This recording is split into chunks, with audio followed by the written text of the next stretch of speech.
Sometimes you just got to learn to keep your damn mouth shut. The foreperson of the special grand jury from Georgia has been making the rounds in the media this week, and her behavior has caused people to freak out because it's so stupid. This woman needs, I don't know, look, the story is that you've got this Emily Kors. She is foreperson of a grand jury. Here she is right there. Foreperson of a grand jury where it's a civil grand jury, and you've got the prosecutor, Fani Willis, saying, let's look and see if Trump interfered with the voting process in Georgia. What did he do? And it's an important thing to find out because there's a lot of people involved with it. So you got these prosecutors. They've worked so hard to make it happen. You have investigators that have worked so hard. You've got jurors who've deliberated. You've got witnesses. The time and money that's gone into this idiot woman in about 10 seconds creates an atmosphere that if they did find something on Trump, defense lawyers have a golden path. She's the golden path.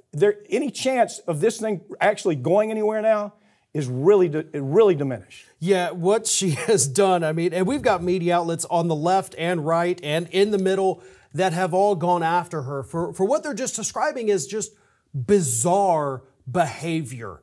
Going on and doing these interviews and rolling her eyes and laughing at things that are not laughable situation. Very awkward, and you think, this is not normal behavior almost. And even the Daily Beast said, my God, can somebody tell her 15 minutes of fame have ended? Which is what this is about. She wants the attention and the fame. You have to watch it to believe that she's like a 12-year-old who is just giddy, playing spin the bottle, and she's giggling and laughing. It looks like she has the IQ of something around room temperature.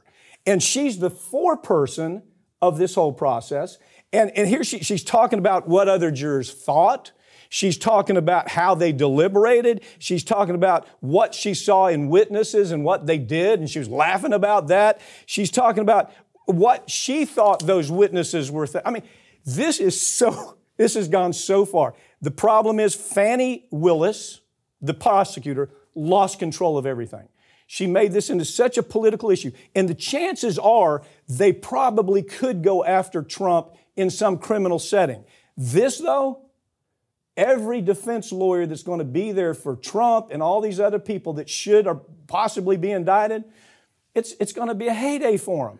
It's like all this work is just destroyed by this impartiality, by this bias that she's out on the networks talking about. I don't know, she never took a civics class. Well, especially after the judge didn't want any of this going out either. That is also a very big problem that this investigation has. It still has to go before the criminal grand jury.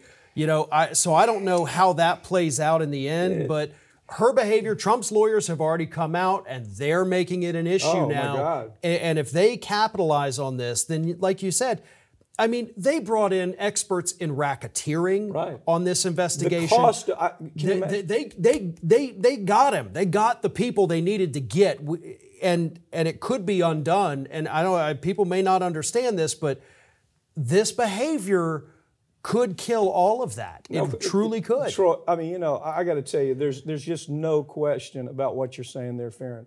The defense lawyers, I mean, jump on it right now.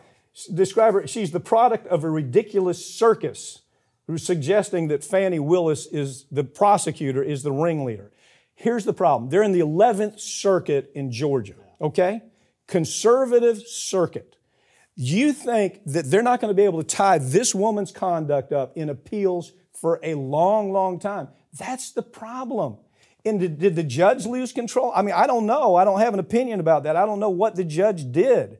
I'm sure he instructed her, but she went way beyond the instructors. But I think that what the defense lawyers are saying is that Fani Willis created this atmosphere. The prosecutor created this atmosphere.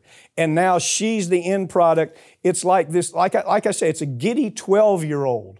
And it's like she's been kissed for the first time. It's the weirdest thing you've ever seen in video. You got to watch it to really appreciate, if you're a defense lawyer, and you're saying, how do I throw a bunch of problems on this? you'll get it immediately. Right, and they may be able to, challenge this before we even get to the other grand jury and tie that up for a year or two before that grand jury can be impaneled by trying to argue this was tainted just from the start. So huge problems with this. Some folks might think, oh, no, it's not a big deal. It is so much worse than I think people can understand. I've been a prosecutor myself. I would hate to have to deal with this. And she has no idea. She was talking to her boyfriend about it. She'd go home and tell her boyfriend what happened that night. Well, we did this, we did that. That's a big problem. That's a big problem.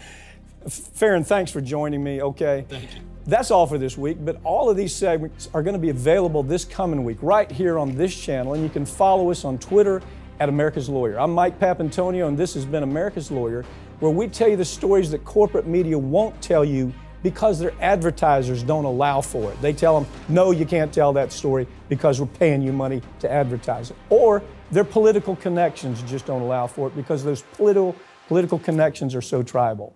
We'll see you next time.